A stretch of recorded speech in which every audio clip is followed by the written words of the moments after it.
On today's video, I'm gonna share with you how I was able to make an incredible Detroit-style pizza without using any special equipment. And I'll be honest with you, Neapolitan-style pizza is the king of all pizza.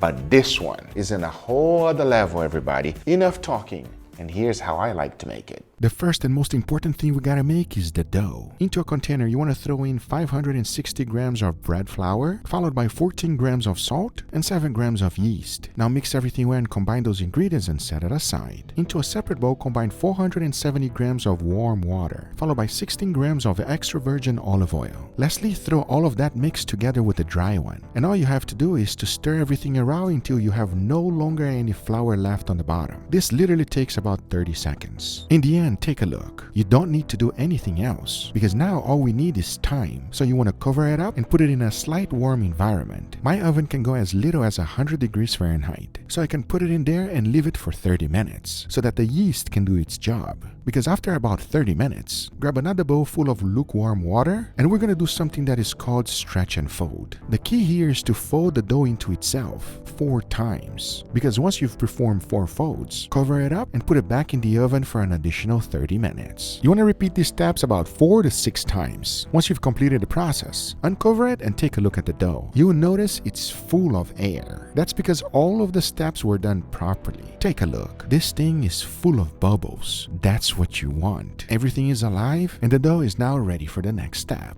You see, I have these pens available to me. This will give the traditional Detroit shape style. And it's great because it also comes with this tool so that you can pick it up when it's hot. The next step is quite important, and that is to lubricate the pan with a good amount of olive oil. When I say a good amount, I mean it. Then the next step is to make sure I dump the dough just like this. Notice that the bottom became the top, and that is the most important step. Now slowly you want to stretch out the dough as much as possible. But at this current time, you can see a lot of bubbles forming. The last thing we want is to lose all of those bubbles. So make sure to stretch it but not poke any. Once it's nicely stretched, you want to go ahead and add even more olive oil right on top. Be generous with it, as the end result is to basically deep fry this pizza in olive oil. Trust me on this one, everybody. It's going to make a fantastic pizza. But once that's done, you want to cover it up and let it rise for 1 hour in a warm environment once again. As once the time is up, this is now ready to become pizza. But let me show you 2 different styles of pizza that are just out of this world and it will please everyone in your family. If you're making pizza, you want to cook it in 2 stages. For the first 13 minutes, just add a little bit of cheese on top and let it par bake at 400 degrees Fahrenheit for 13 minutes. Once that time is up, go ahead and remove it and add your additional toppings. For this one, I went ahead and added a good amount of tomato sauce, putting it the traditional way that they do it for Detroit style. 3 strips of sauce just like this. Then I went ahead and added some pepperoni. To finish it up, a tiny bit more of mozzarella cheese right on top and bake it for the remaining 13 minutes. Once the time is up, you want to immediately remove it from the mold. If not, the pizza will not be crispy. Putting on a cooling rack like this is the key, because to finish it off, I added a good amount of hot honey right on top, followed by some parsley. Now this is a pizza that will please everyone in your family. The best part is the crispy edges. To you it might look burned, but trust me when I tell you, it is not. This is actually desirable. After cutting it up, you can clearly see the big bubbles that were formed. This is how you know everything went right. But we're not done yet, because I wanted to show you one that it's even better than this one. After doing the same exact process as the previous one, I went ahead and added even more cheese right on top, followed by a generous amount of pre-cooked bacon, some super thin slices of white onions. The tomato sauce is a must. Then I baked it until it was fully baked, immediately removed it from the pan, and as it was cooling off, I added some slices of steaks right on top. Then I added a delicious creamy white sauce, followed by some balsamic glaze. And to finish it up to be healthy, I added some parsley. Now this is a steak pizza that will be memorable for the rest of your life. It is one of the best pizzas you can ever have. Don't believe me? Well, let me show you right now. All right, everybody, and here we got our beautiful pizza, gentlemen. What do you guys think? Why are you smiling so hard? Bro, this looks amazing.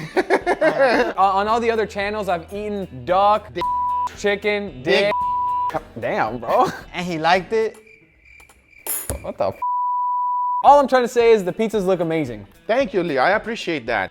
So as you guys can clearly see, we have 2 different toppings, all right? For the steak lovers of the house, And then we have also a nice pepperoni pizza here. It's all about the crust, no matter what. Okay? Because toppings, everybody, you can put whatever you want on your toppings, all right? That's the great thing about this pizza. And most importantly, I use nothing to make this pizza dough. Not big machine, no fancy, nothing. I used my hands and water. That's pretty much it.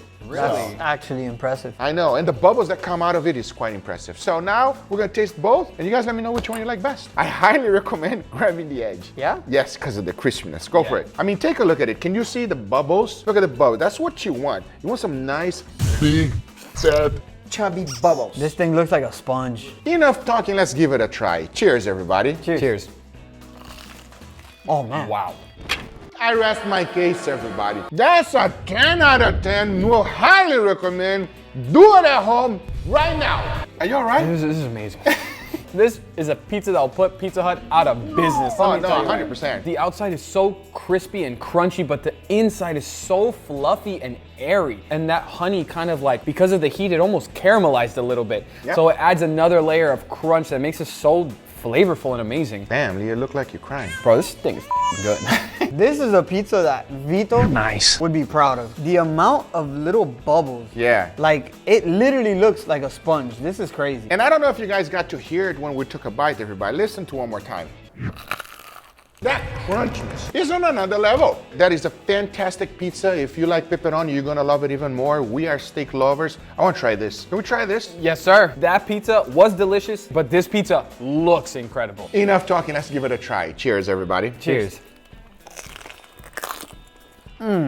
Oh my God. Forget about this one, man. I might start crying marinara sauce this time. That is on a whole nother level, everybody. I don't know. Why does the steak make everything better? You don't even want to talk, Leo. I'm busy eating, Guga. I don't know what's going on, but it's obvious that the star here right now is the dough. The dough is the king right now. And the topping is perfect to go along with it. The steak, everybody. Oh, the toppings are awesome. This one specifically, but the dough is just insane. Like, it's hard to like not stop and look at it. You still have that same crunchiness that we had on the previous one. You can taste the layers more. Since everything is so pressed together, you really get a more flavorful bite. Plus, I mean, I love pepperoni, but you know, steak is steak. You can't beat the steak. I'm glad you said that because the big difference is that this one has more sauce on the top, so it kind of compressed the bubbles down a little bit. Out of these two pizzas, I think I prefer this last one we just tried. I'm gonna be a little bit different today. Because if I'm judging off of the dough, I like the first one more because it's so fluffy and it Not feels so like, dense as this one. it feels so light. This one here, I would pay probably about $20 to $30 for it. And this one here, I will pay no problem, 60 to 65 bucks. That's how good it is. Obviously, there's more steak. expensive ingredients and stuff like that. This is something special. I highly recommend you giving it a try at home. It is not difficult to make. You don't need special ingredients.